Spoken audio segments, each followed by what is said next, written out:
Salam saudara-saudara yang dikasih Tuhan. Berjumpa lagi dalam program Extending Grace, menyebarluaskan kasih karunia. Sebuah pengajaran yang mengajarkan Injil kasih karunia Allah yang berpusat kepada Kristus Yesus, yang dapat menerangi, memberkati, dan mengubah hidup kita semua. Sebelumnya saya memperkenalkan diri saya.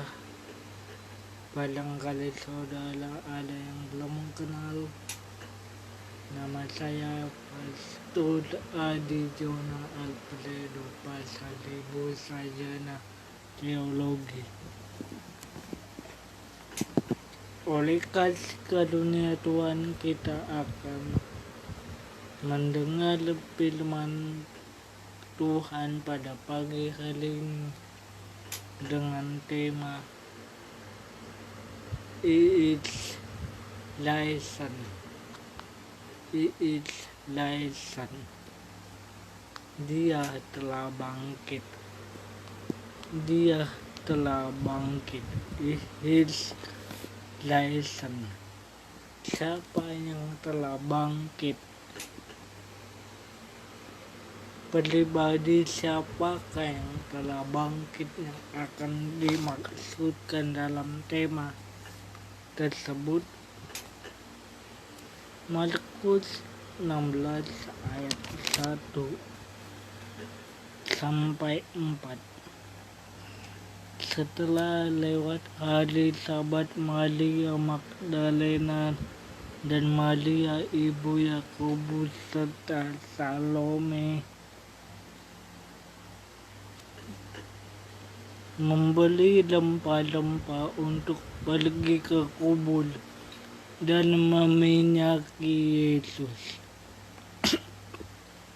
Dan pagi-pagi benar hari pertama minggu itu setelah matahari terbit, pergilah mereka ke kubur. Mereka berkata seorang kepada yang lain, "Siapa yang akan menggulingkan batu itu bagi kita dari pintu kubur?" Tetapi ketika mereka melihat dari dekat, tampaklah batu yang memang besar itu sudah terguling. Lalu mereka masuk ke dalam kubur dan mereka melihat seorang muda yang memakai jubah putih duduk di sebelah kanan. Mereka pun terkejut, tetapi orang muda itu berkata kepada mereka, "Jangan takut, kamu mencari Yesus orang Nazaret itu yang disalibkan itu. Ia telah bangkit, ia tidak ada di sini. Lihat, inilah tempat mereka membalingkan dia. Tetapi sekarang pergilah, katakanlah kepada murid-muridnya dan kepada Petrus, ia mendahului kamu ke Galilea. Di sana kamu akan melihat dia seperti yang sudah dikatakannya kepada kamu." Lalu mereka keluar dan lalu meninggalkan kubur itu serta gemetar dan dahsyat menimpa mereka. Mereka tidak mengatakan apa-apa siapapun juga karena takut. Bapak, Ibu, Saudara yang dikasihi Tuhan. Jadi yang perlu kita ketahui bahwa Kristus telah bangkit.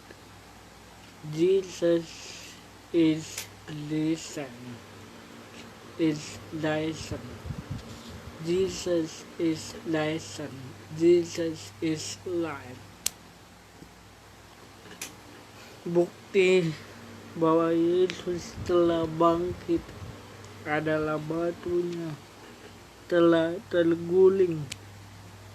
Kubur Yesus sudah kosong.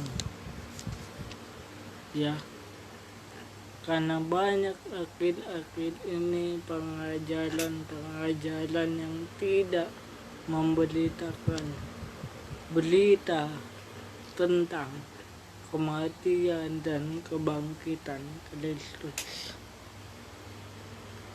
Yang kedua, bukan hanya kita mengetahui bahwa batu itu telah terguling dan kubur Yesus telah kosong. Di ayat 6 sampai 8 ya, dalam Markus 16 ayat 6 sampai 8 ya, dikatakan di sana, tetapi orang muda itu berkata kepada mereka, "Jangan terkejut, kamu mencari Yesus orang Nazaret yang disalibkan itu. Ia telah dibangkitkan, ia tidak ada di sini. Lihat, inilah tempat mereka membalingkan dia. Sekarang pergilah, katakanlah kepada murid-muridnya dan kepada Petrus, ia mendahului kamu ke Galilea. Di sana kamu akan melihat seperti yang sudah dikatakannya kepada kamu." Lalu mereka keluar dan lari meninggalkan kubur itu, sebab kegentaran dan kedahsyatan menguasai mereka. Mereka tidak mengatakan apa-apa kepada siapapun juga karena takut. Ya, di terjemahan baru pertama dikatakan, tetapi orang muda itu berkata kepada mereka, "Jangan takut, kamu mencari Yesus orang Nazaret yang disalibkan itu. Ia telah bangkit, ia tidak ada di sini. Lihat, inilah tempat mereka membalingkan dia. Tetapi sekarang pergilah, katakanlah kepada murid-muridnya dan kepada Petrus, ia mendahului kamu ke Galilea. Di sana kamu akan melihat dia seperti yang sudah dikatakannya kepada kamu." Lalu mereka keluar, lalu meninggalkan kubur itu, sebab gentar dan dahsyat menimpa mereka. Mereka tidak mengatakan apa-apa kepada siapapun juga karena takut. Jadi dalam konteks ini kita melihat bahwa bukan hanya rasa takut dialami oleh manusia pada saat Yesus lahir, ya. Siapa itu yang mengalami ketakutan pada saat Tuhan Yesus lahir ke dunia pada waktu itu? Ya, para gembala. Karena para gembala ketika datang seorang malaikat memberitakan kabar sukacita tentang kelahiran Yesus Kristus Juru Selamat. Malaikat datang dari surga kepada gembala di padang. Hari ini telah lahir bagimu Juru Selamat, yaitu Yesus Kristus Tuhan di kota Daud. Dan di sini juga, di sini dikatakan bahwa wanita-wanita yang berkunjung ke makam atau kuburan Yesus takut ketika malaikat menghampiri dia.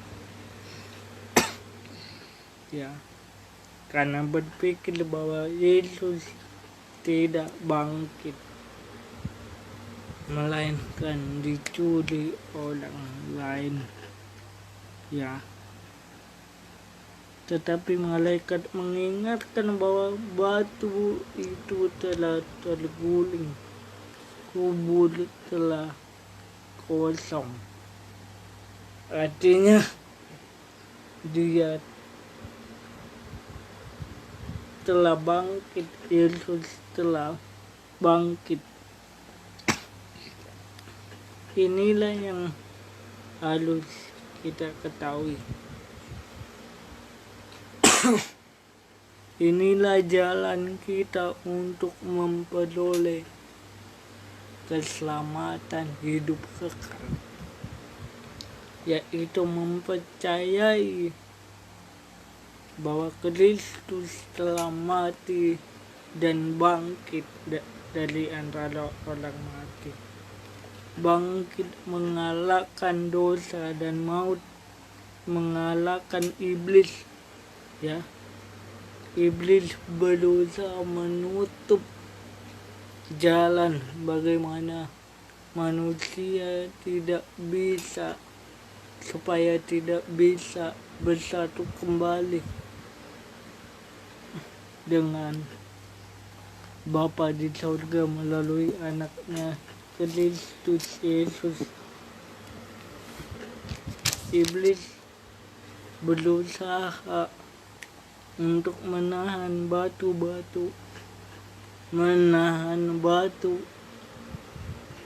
yang ada dalam makam Yesus, ya, memberi meterai bahwa Yesus benar-benar mati dan tidak bangkit lagi, sehingga sia-sialah kepercayaan kita.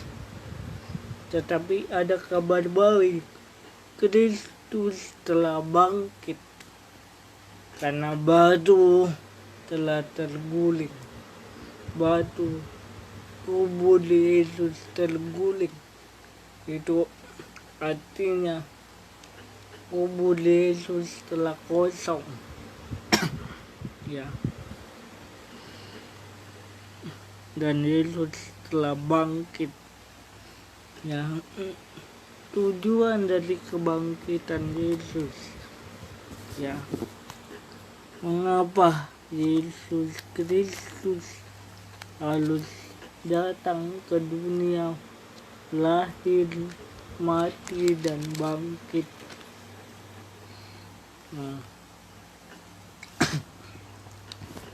1 Korintus 15 ayat 2-4. Dan sekarang saudara-saudara, aku mengingatkan kamu kepada Injil yang aku beritakan kepadamu, dan yang kamu terima, dan yang di dalamnya kamu teguh berdiri. Oleh Injil itu kamu diselamatkan, asal kamu berpegang teguh padanya. Seperti yang telah kuberitakan kepadamu, kecuali kalau kamu telah setia menjadi percaya. Ayat 3, sebab yang sangat penting telah kusampaikan kepadamu, yaitu apa yang telah kuterima sendiri, bahwa Yesus Kristus telah mati karena dosa-dosa kita, sesuai dengan kitab suci, bahwa ia telah dikuburkan dan bahwa ia telah dibangkitkan pada hari yang ketiga dengan sesuai dengan kitab suci, bahwa ia telah menampakkan diri kepada Kefas dan kemudian ke-12 muridnya. Ya, jadi kebangkitan Yesus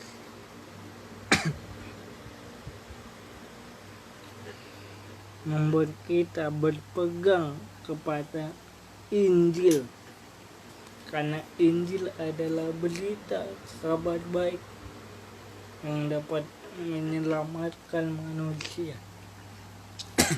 Karena Injil bukan hanya sekedar Alkitab atau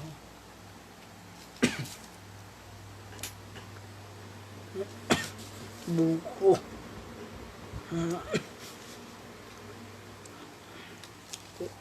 tetapi Injil ialah pribadi Yesus Kristus sendiri. Berita tentang kematiannya dan kebangkitannya.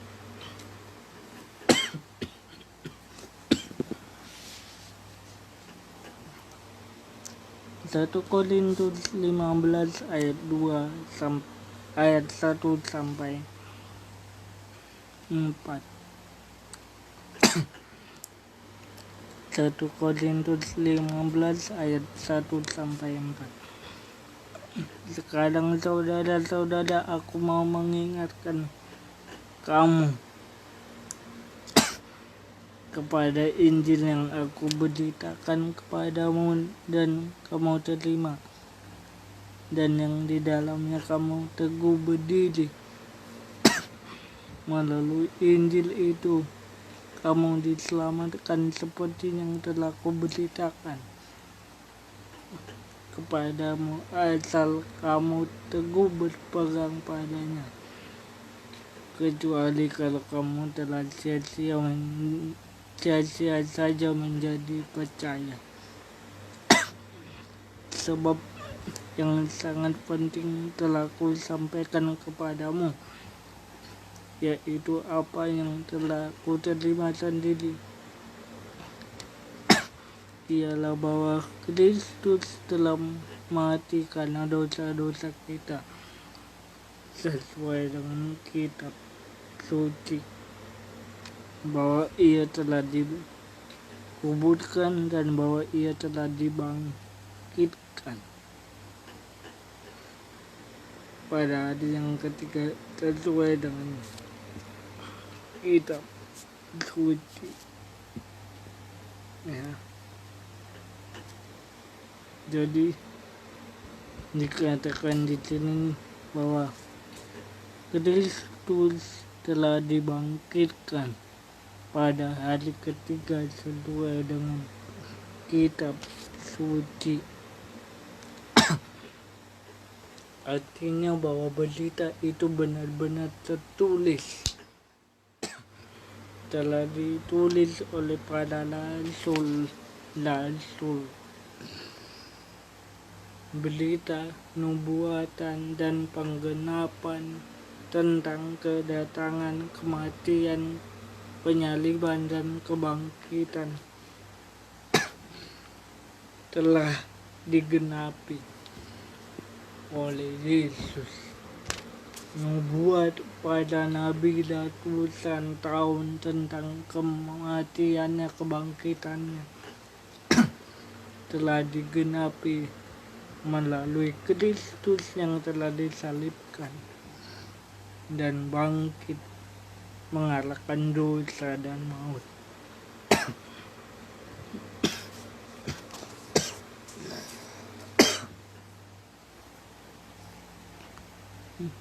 Kedua, tujuan kebangkitan Yesus membuktikan adalah adanya kebangkitan orang mati.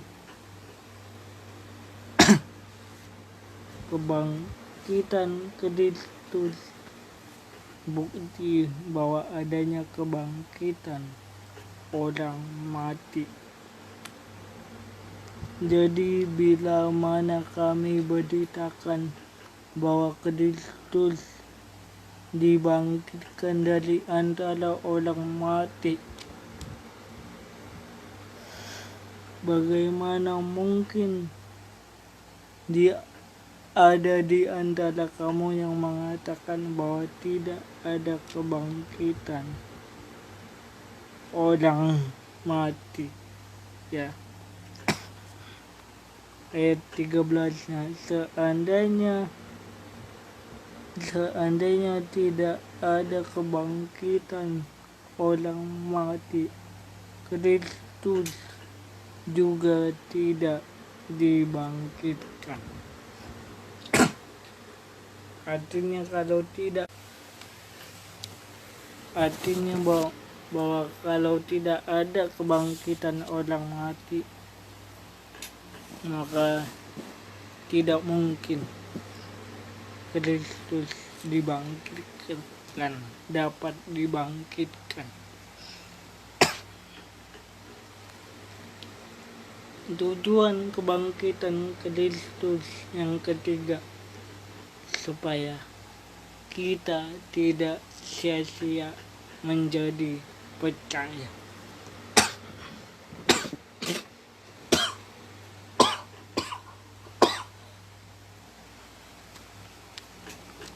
Tujuan kebangkitan Yesus yang ketiga, supaya kita tidak sia-sia menjadi percaya. 1 Korintus 15 ayat 17-18. Dan jika Kristus tidak dibangkitkan, maka sia-sialah kepercayaanmu, dan kamu masih hidup dalam dosamu. Demikianlah juga binasa juga orang-orang yang mati dalam Kristus. Amin. Haleluya. Artinya apa? Tanpa Tuhan Yesus bangkit di hari ketiga, bangkit dari antara orang mati, sia-sia kepercayaan kita, sia-sia kepercayaan kita mengikut Yesus, mengiring Yesus, mempertuhankan Yesus, memuji menyembah Yesus. Itu tidak ada gunanya tanpa Kristus dibangkitkan. Tapi ada kabar baik, Kristus benar-benar bangkit. Amin. Haleluya. Apa yang menjadi dasar iman kekristenan yang membuat kita percaya, yakin bahwa Tuhan Yesus telah bangkit. Yang pertama, karena kebangkitannya telah dinubuatkan. Markus 8 ayat 31.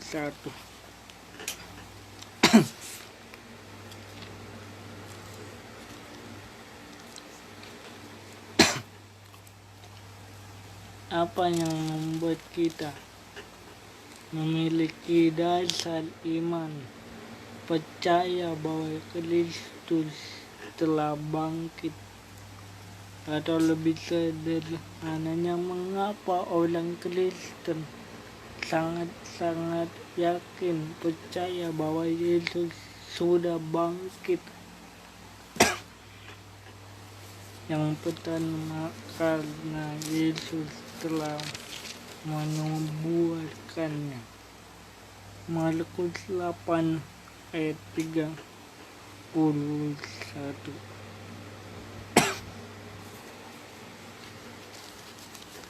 Markus 8 ayat 31. Saudara yang belum membuka Alkitab, saudara di rumah, kita sama-sama membuka, ya. Kita sama-sama belajar firman Tuhan.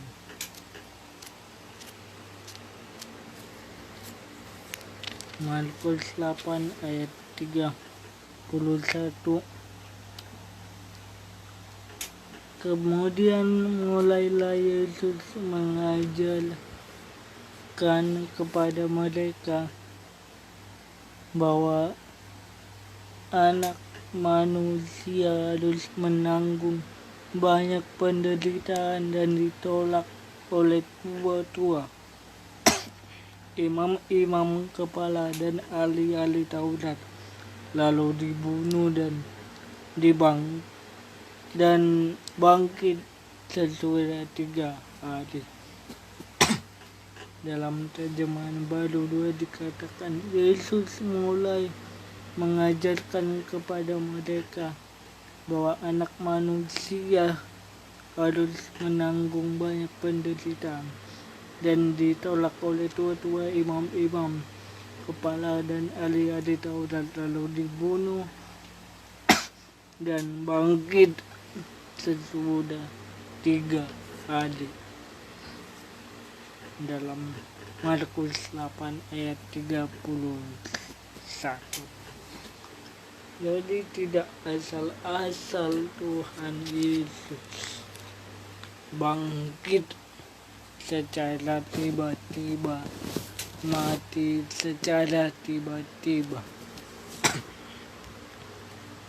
tanpa Dia telah menubuatkan atau meramalkan atau memberi gambaran di masa yang akan datang bahwa kedatangannya, kelahirannya ke bumi ini, bahwa Dia harus mati di kayu salib bagi dosa-dosa saya dan saudara, sesuai dengan kehendak Bapa, karena cintanya, kasih karunia-Nya untuk orang berdosa.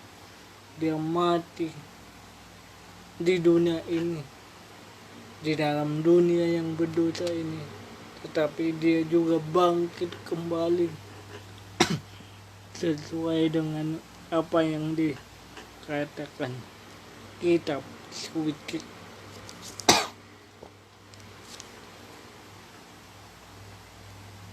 Karena banyak juga statement pandangan bahwa Yesus tidak bangkit, melainkan mayatnya dicuri oleh murid-muridnya, ya. Yesus itu tidak mati, hanya pingsan, ya, lalu bangkit hidup lagi. tetapi kita percaya bahwa dia telah mati secara kemanusiaan, secara kedagingan. Ya, dia adalah Allah itu sendiri, Allah, firman Allah yang menjadi manusia, turun ke dunia, mengambil rupa seorang hamba, disalibkan, mati dan dikuburkan, turun dalam kerajaan maut. Pada hari ketiga dia bangkit, mengalahkan dosa dan kematian kekal. Kedua, karena kubur Yesus telah kosong. Haleluya. Kubur Kristus Yesus telah kosong. Markus 16 ayat 3-6.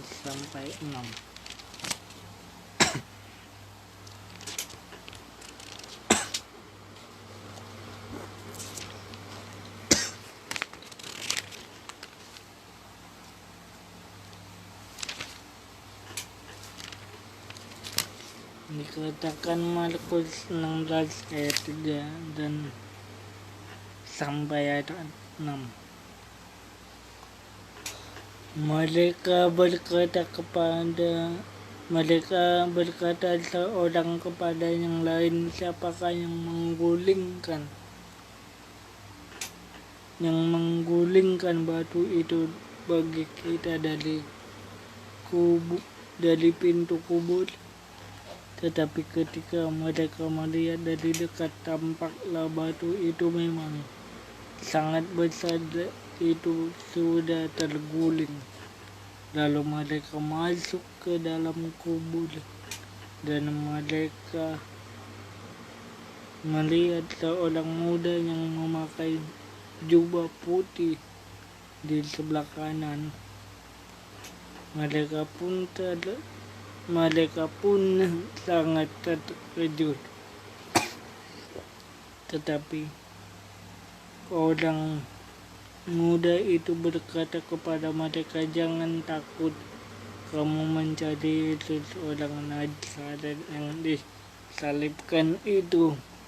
Ia tidak ada di sini. Lihat, inilah tempat mereka membaringkan dia." Jadi kubur telah kosong, Yesus telah bangkit.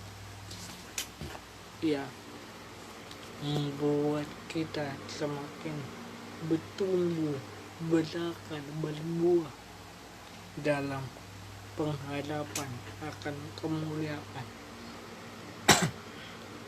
Kebangkitan Kristus terbukti.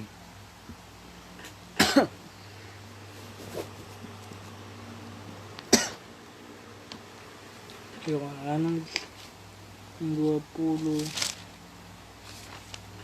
ayat 1-7. Pada hari pertama minggu itu, pagi-pagi benar, ketika hari masih gelap, pergilah Maria Magdalena ke kubur itu dan ia melihat bahwa batu telah diambil dari kubur. Ia berlari-lari mendapatkan Simon Petrus dan murid lain yang dikasihi Yesus.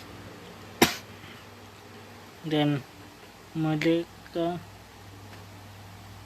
berkata kepada mereka, "Tuhan telah diambil orang dari kuburnya, dan kami tidak tahu di mana ia telah letakkan."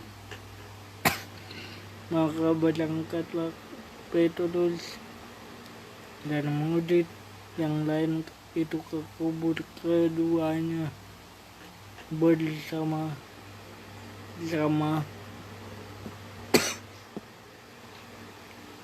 tetapi murid yang lain itu berlari lebih cepat daripada Petrus sehingga lebih dahulu sampai di kubur. Ia menjenguk ke dalam dan melihat kain kapan terletak di tanah. Akan tetapi ia tidak masuk ke dalam. Maka datanglah Simon Petrus juga menyusul dia dan masuk ke dalam kubur itu. Ia melihat kain kapan terletak di tanah, sedang kain peluh yang tadinya ada di kepala Yesus tidak terletak dekat kain kapan itu, tetapi agak di samping di tempat yang lain, tetapi sudah tergulung. Jadi bukti Yesus telah bangkit benar-benar terbukti bahwa kain kapan yang dipakai Yesus saat dikubur telah tergulung. Ya, apa yang Yesus berikan melalui kuasa, melalui kebangkitannya, apa yang Yesus berikan melalui kebangkitannya dari antara orang mati. Yang pertama, peace, damai sejahtera. Yohanes 20 ayat 21. Maka kata Yesus sekali lagi, damai sejahtera bagi kamu, sama seperti Bapa mengutus aku, demikian juga sekarang aku mengutus kamu. Kata damai sejahtera dalam bahasa Yunani Irene, damai sejahtera atau peace dalam bahasa Inggris yang berarti kemakmuran, ketenangan, kebahagiaan, kesejahteraan, kesehatan. Jadi damai sejahtera itu kita mengalami kemakmuran, ketenangan, kesejahteraan, kesehatan.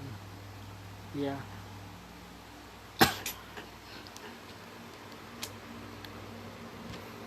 kedua,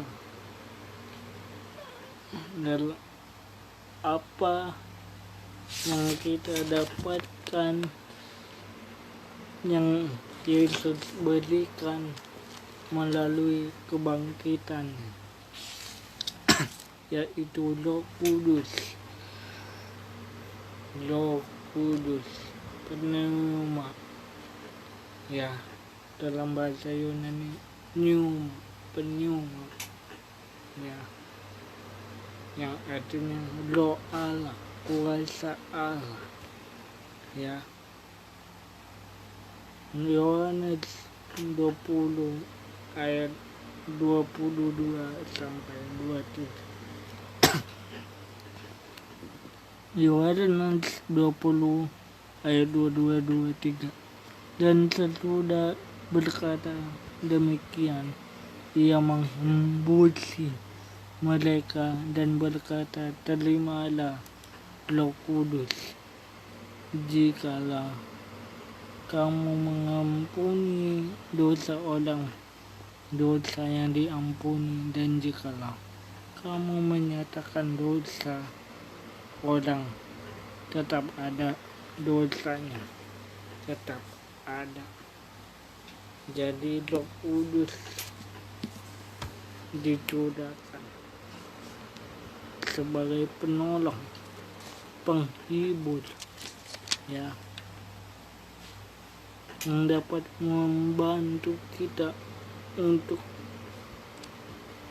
kuat, teguh menjalani kehidupan sebagai murid Kristus, sebagai anak-anak Allah. Roh Kudus, Roh Kudus juga sebagai metode untuk kita tetap menjadi anggota dari tubuh Kristus yang adalah gerejanya. Gereja adalah persekutuan orang-orang yang telah dipanggil keluar dari kegelapan kepada terang. Eklesia dalam bahasa Yunani. Dan gereja itu telah berdiri, telah hadir, telah hidup di dalam diri kita. Ya, karena kita adalah imamat yang rajani, dikatakan Yesaya, umat kepunyaan Allah yang telah dipanggil dari kegelapan kepada terang, yang telah bangkit dari kematian atas dosa kepada hidup yang penuh dengan kemuliaan, kelimpahan. Yohanes 20 ayat 22 sampai 23.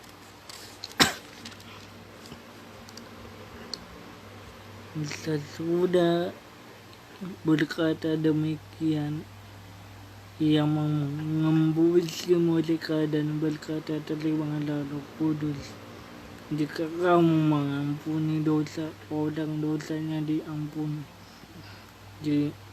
Dan jikalau kamu menyatakan dosa orang, tetap ada, dosanya tetap ada.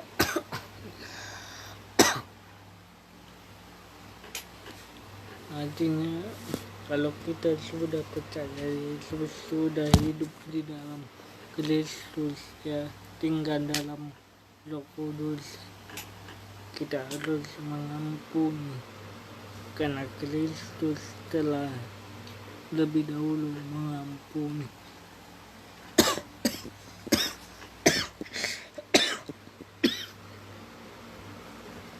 Yang terakhir, Kristus Yesus bangkit dari kematian guna untuk memberikan rahmat bagi kita.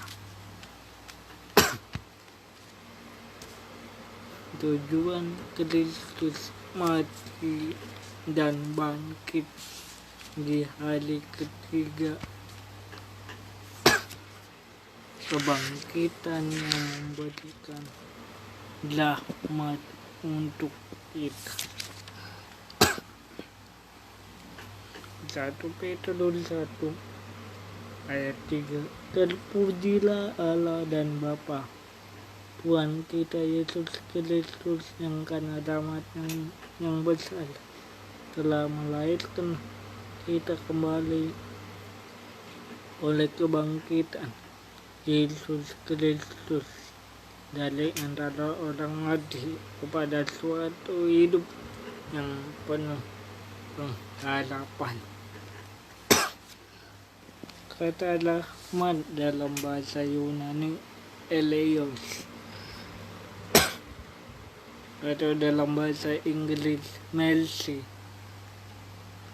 rahmat, yang artinya kasih karunia, kemurahan Allah, anugerah Allah. Dalam bahasa Arab, rahmat, ya, rahmat, kebaikan Allah, kemurahan Allah yang diberikan secara cuma-cuma untuk orang berdosa dan memberikan kelahiran baru atau hidup yang baru.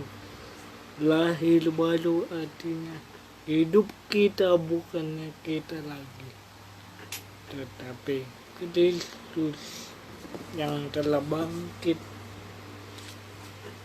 tinggal dalam kita. Yohanes 3 ayat 3.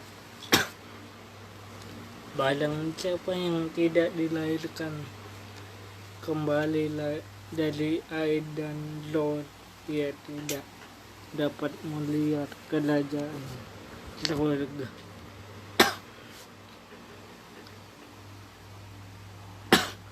Dikatakan di sana oleh Yesus, bagaimana supaya kebangkitan Yesus berdampak dan bermakna untuk kita.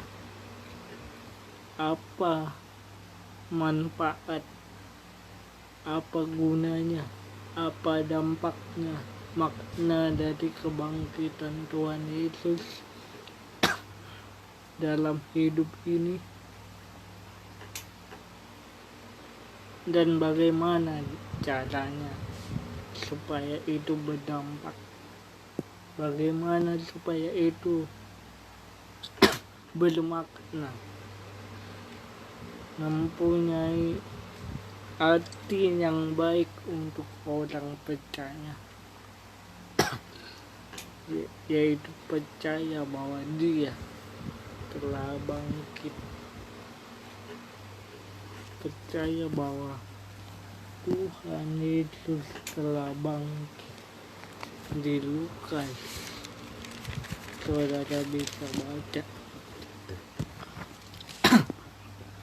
Lukas 24 ayat 5 sampai 6.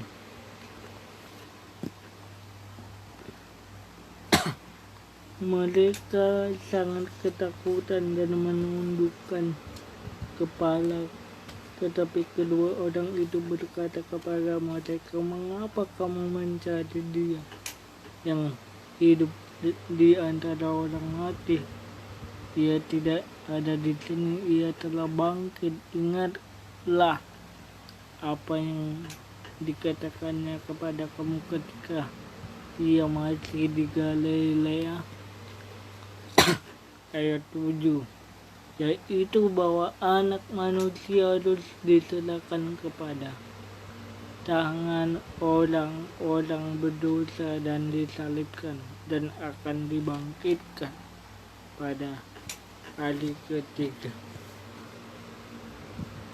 Jadi pada waktu itu Maria beserta murid-murid Yesus, dia tidak mengingat apa yang telah dinubuatkan oleh Yesus, sehingga membuat dia ragu, membuat dia takut, membuat dia cemas, membuat dia tidak percaya bahwa Yesus telah bangkit. Tetapi malaikat Allah datang menghampiri mereka dan memulihkan ingatan tentang apa yang telah dikatakan, dinubuatkan oleh Yesus tentang kebangkitannya waktu Dia masih hidup di dunia. Ya. Nanti dalam ayat yang sama di Lukas 24 ayat 25 sampai 26.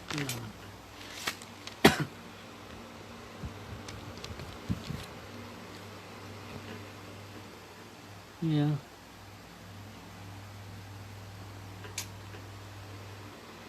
Lalu Ia berkata kepada mereka, hai kamu orang bodoh, betapa lambannya hatimu, sehingga kamu tidak percaya segala sesuatu yang telah dikatakan pada nabi.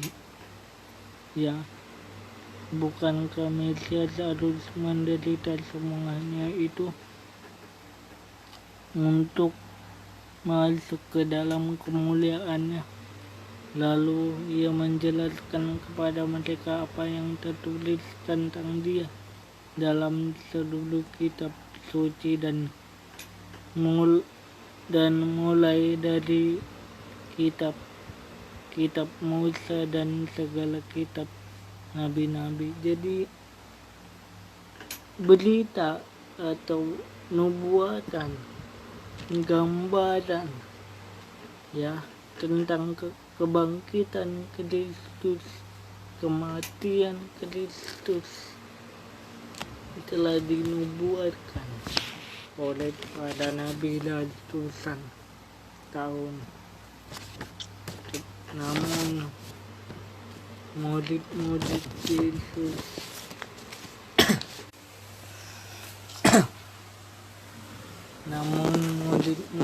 Yesus melupakan. Murid-murid Yesus tidak merenungkan apa yang telah dinubuatkan, dikatakan oleh Yesus tentang dirinya.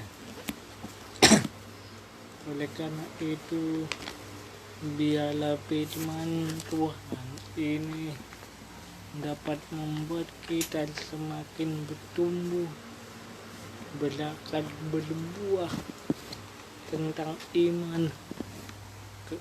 iman, penghadapan, kasih kita kepada Tuhan Yesus yang telah mati, gantikan kita dan bangkit dari antara orang mati, hidup selama-lamanya.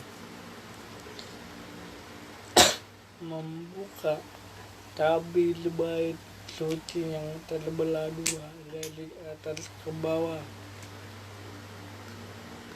Membuka tabir bait segala anugerah kasih cinta Bapa di surga, yaitu rahmat, pengampunan dosa melalui kelahiran kembali, lahir baru, hidup baru dan kita pasti memperoleh keselamatan, hidup kekal selama-lamanya. Dan bukan hanya itu saja, di dalamnya kita menerima berkat-berkat janji-janji Allah. Karena Kristus yang kaya rela jadi miskin datang ke dunia, supaya engkau dan aku, saya dan saudara, memperoleh kekayaan kasih karunia-Nya yang terpuji. Dan oleh bilur-bilurnya, luka-lukanya, semua sakit penyakit kita telah sembuh. Oleh karena itu ya saudara-saudara, bagi saudara-saudara yang mungkin sedang menonton dan sudah menonton channel ini, video ini, mohon bantuannya dengan kasih Kristus untuk mendukung program Extending Grace, menyebarluaskan kasih karunia, supaya program ini dapat maju lagi, channel ini maju lagi, menjadi terang, menjadi berkat, menjadi saksi bagi media sosial. Karena banyak akhir-akhir ini, di era akhir zaman ini, ada banyak berita-berita buruk, kabar-kabar buruk yang tidak bisa memberi jaminan manusia dapat bertahan hidup di akhir zaman ini. dulu kabar-kabar berita tentang hal-hal negatif di media sosial. Hal-hal negatif di media sosial yang membuat iman kita lemah, goyah, takut, dan khawatir menghadapi situasi kondisi di akhir zaman ini, membuat kita down, ya. Tapi firman Tuhan menjadi jembatan. Firman Tuhan menjadi suplemen makanan dan minuman yang dapat menyegarkan hati, jiwa, pikiran kita. Bukan berarti saya melarang saudara kita semua tidak boleh nonton berita, bukan berarti saya melarang saudara untuk mendengar berita, bukan. Tetapi melalui berita itu kita dapat mencerna hal-hal yang positif, dan melalui berita-berita yang ada di media sosial, di politikus, di televisi ataupun YouTube, itu menjadi bahan sarana untuk kita membuat